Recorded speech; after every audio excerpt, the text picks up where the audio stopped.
All right. Hello, everybody. Today is Friday, July 17th. And we are on our way home from work. We're in downtown Manhattan.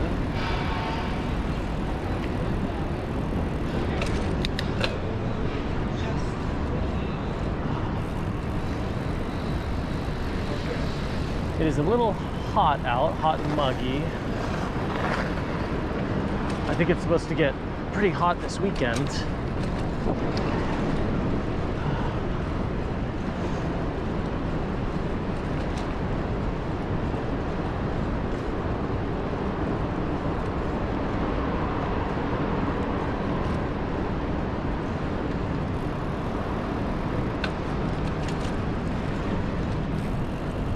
We're gonna ride up the West Side Highway today to go home. And when we get home, we'll probably see a good crowd on our block. People at the bars and restaurants.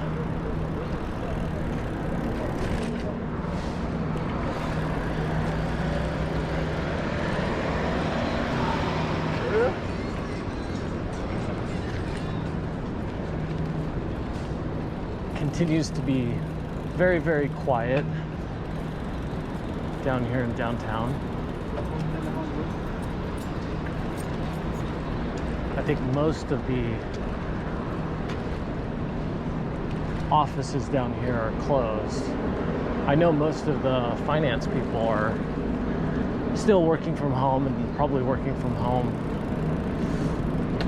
into the foreseeable future. The stock exchange is open, the floor is, but I think it's literally just, you know, just the traders and just some traders. But all the finance people that work for hedge funds and banks and all that, they're like all still working from home.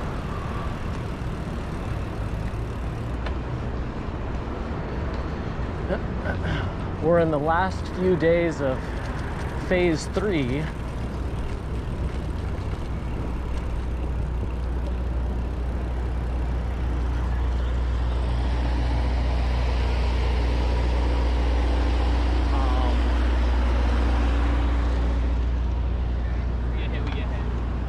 On Monday, we're going into phase 4 here in New York City, but there have been some changes.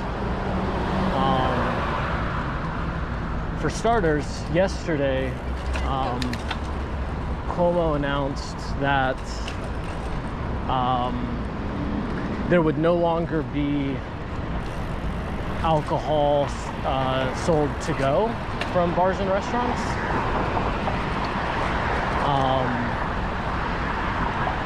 And also that bars could no longer have people outside and drinking without food. So, because up until this point, they were allowed to do both those things. Bars and restaurants were able to sell alcohol to go, and you could just be a bar and have some tables set up and people like walk up and order drinks, either to hang out there or to order drinks and then walk away with them. So now bars will have to serve alcohol with food, which you know, there's a lot of bars here in New York that were literally just bars and not restaurants with a bar. So, and I don't know if there's any specific rule on what constitutes as food exactly. You know, like could a bar sell you a beer or a cocktail as long as they also sold like a bag of chips to you or something like that? I'm not sure, but so that's a change, and mainly due to compliance issues so far. So, you know, there have been all these complaints and videos and pictures of people literally just like out in the streets partying. And, you know, when you're drinking, you're usually not wearing a mask. And that's one thing if you're in your own party at seated at a table, but when it's like a whole bunch of people all crowded together, that kind of defeats the purpose of, you know, trying to limit the spread. So there's that, plus, you know, as the numbers across the country continue to rise,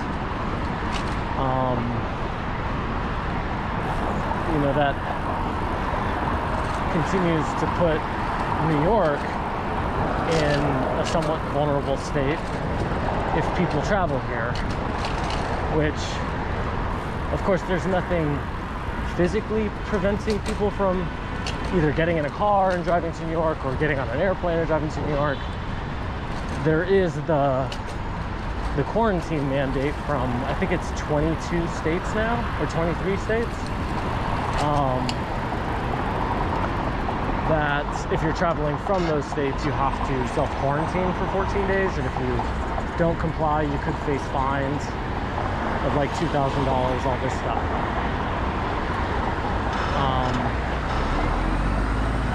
But again, like how you actually go about enforcing that is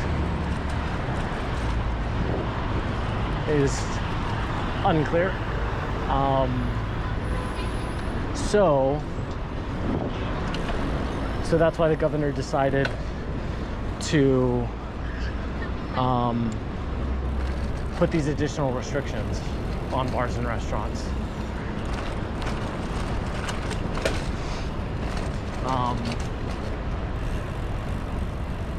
So we'll see what happens when we cruise by my block, if we still see that, or if we see people kind of complying. But in any case, we're still in phase 3, and all those new rules took effect yesterday. And then Monday, this coming Monday, we're supposed to move into phase 4, which originally what phase 4 brought was additional indoor activities. So cultural institutions like museums, those are a big one. Theaters.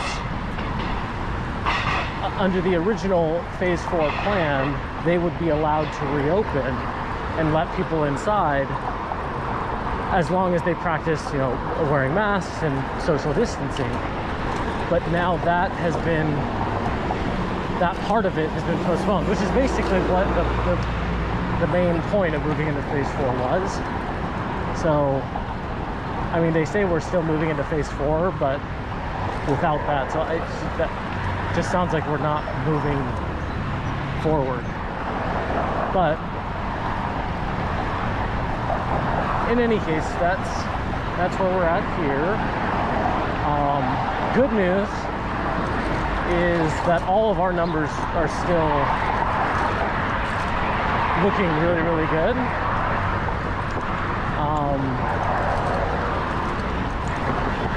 There are our test positive rate is really, really low. In fact, over the last few days, it's gone down here in New York City. So I think a few days ago it was like at 1.3% of the tests came back positive. Yesterday, 1.2% came back positive. Today, we were at 1% flat. So that's all really, really good. They say that apparently if you stay under 15%, it's when you cross over 15%, that's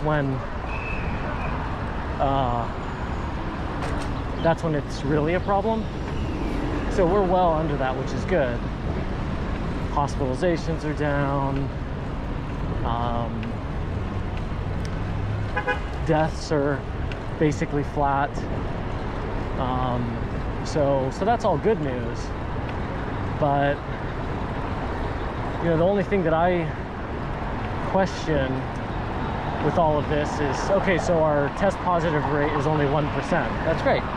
But, and we are testing a lot of people. I think they tested something like 70 some odd thousand people across the state of New York. And of course the majority were here in New York. But what I question is, exactly who are those people that are getting tested? I mean, like, I got tested on Monday of last week. I'm still waiting for my results, which is a whole other thing.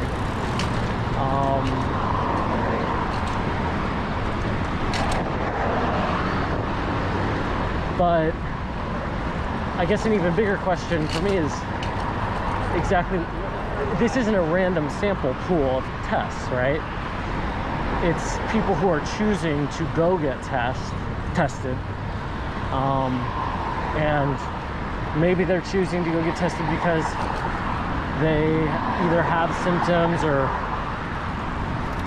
came in contact with somebody who maybe had symptoms or whatever. But either way, it kind of takes a responsible person to go get tested. So I wonder if it was a true random sample of the population that was getting tested, if we would still be at 1%. Perhaps it would be higher. I guess it's certainly possible we would be lower, but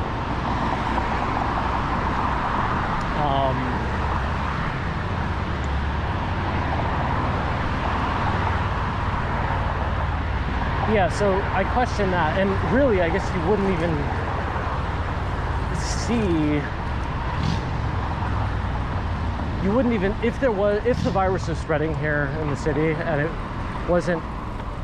wasn't showing up in the testing because the people that it's spreading amongst aren't the people who are going to get tested, then I guess you wouldn't really see the problem until it hit your hospitalization rate.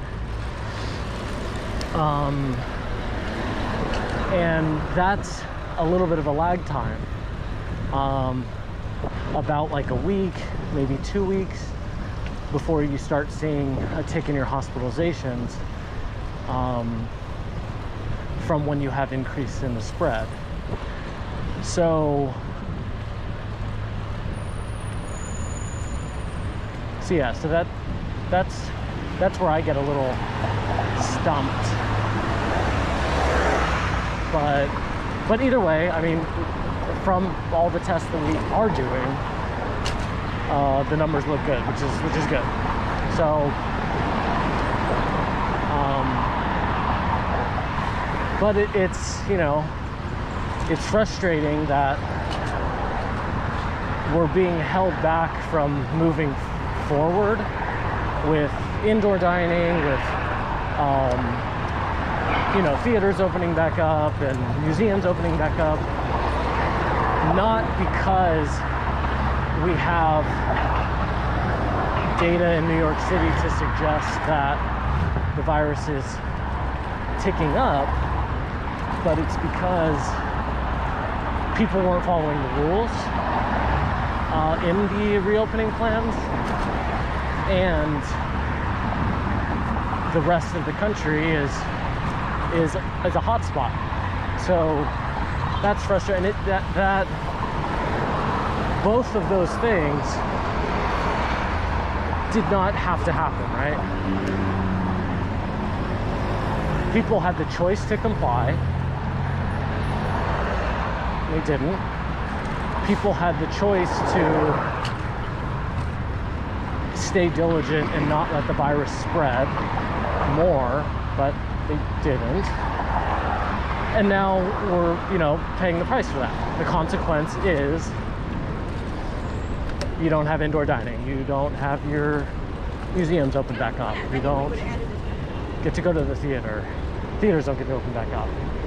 So malls don't open back up, which we don't really have that many malls here. We have a few, but But yeah, so that's kind of frustrating, but I don't know. At this point, what are you gonna do?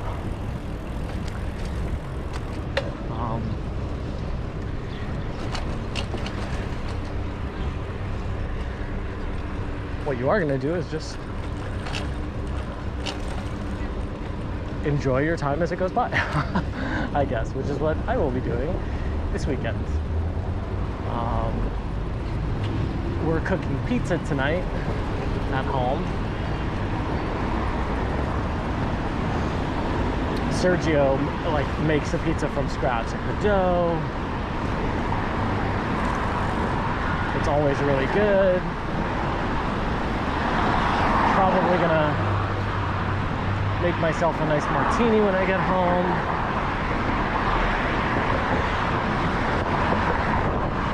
So we'll enjoy the indoor dining experience as best we can.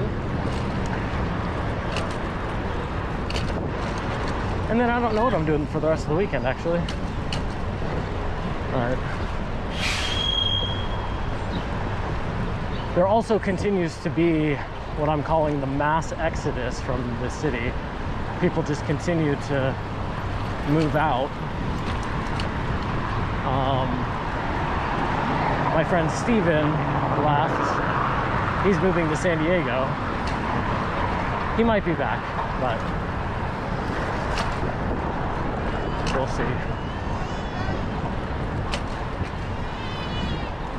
But it does really, I mean, you really get the sense that very few people remain here in New York City compared to what we had before. And again, it's not just residents of New York City, but it's all the people that would come here for either vacationing or for work conferences.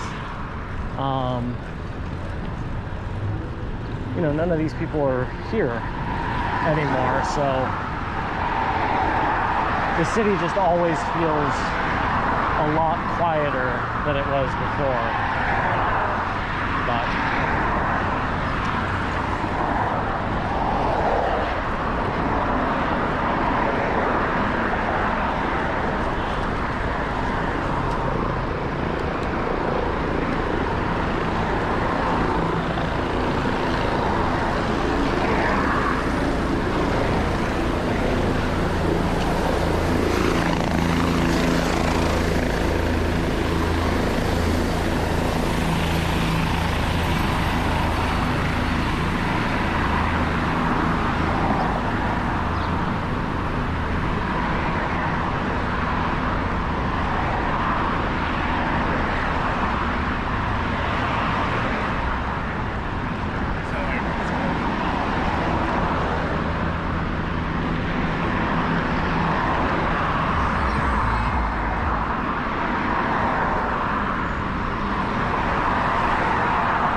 the other thing I'm going to do this weekend is I'm going to drop Mr. Conrad off at Toga so he can go get his tune-up.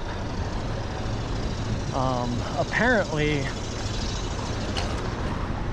they need like a week to hold the bike.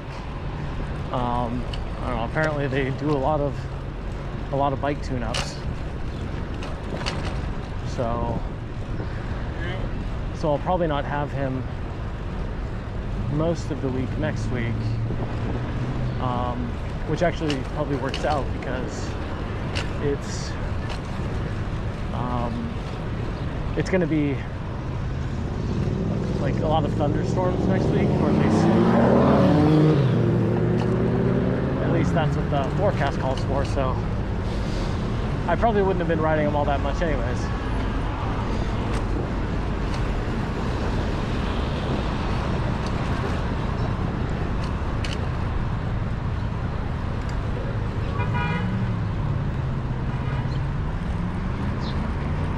US Intrepid.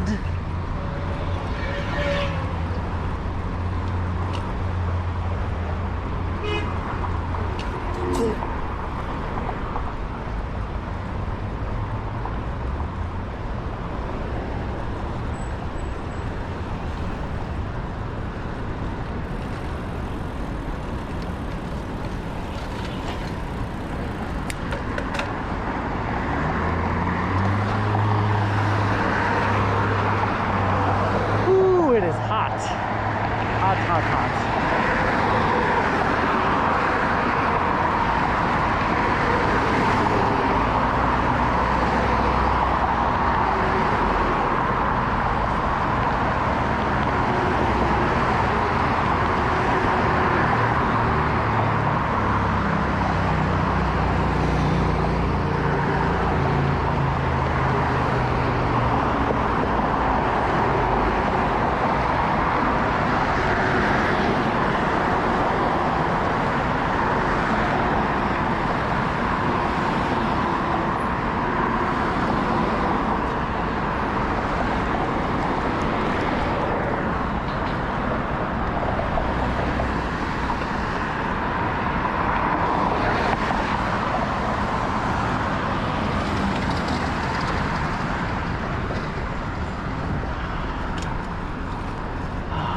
Oh man.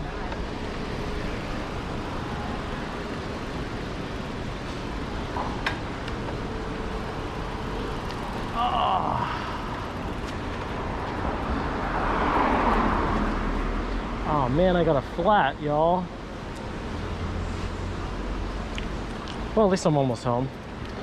Well, that sucks.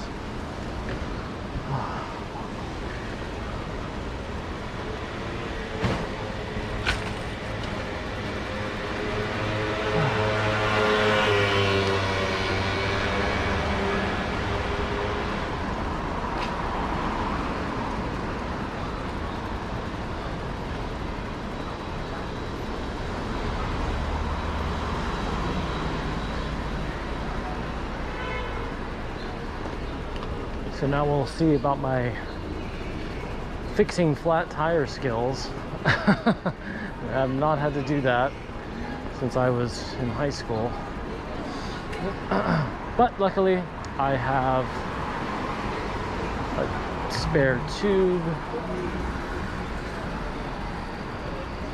and I have an air pump. I actually have CO2 cartridges that I can use to refill the air.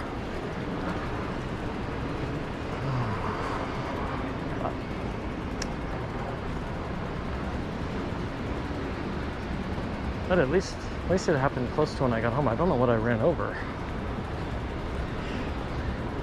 I didn't hear anything pop. Very strange.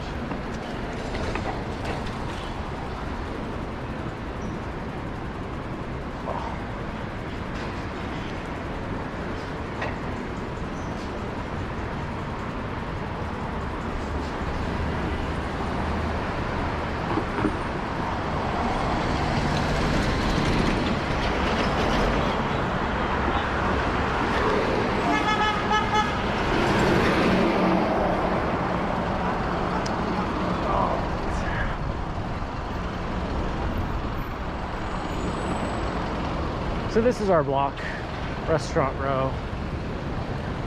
It actually doesn't look too busy. It's probably so hot. I don't want to be outside right now. It'll probably get really busy tonight.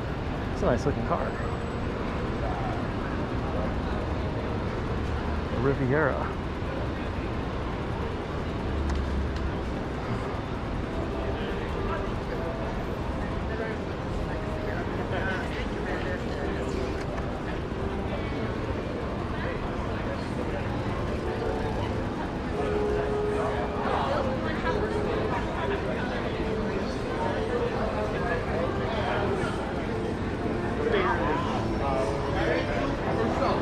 All right, well, have a good weekend, y'all. Wish me well, wish me luck on this flat tire changing situation. I'll catch y'all later. Bye-bye.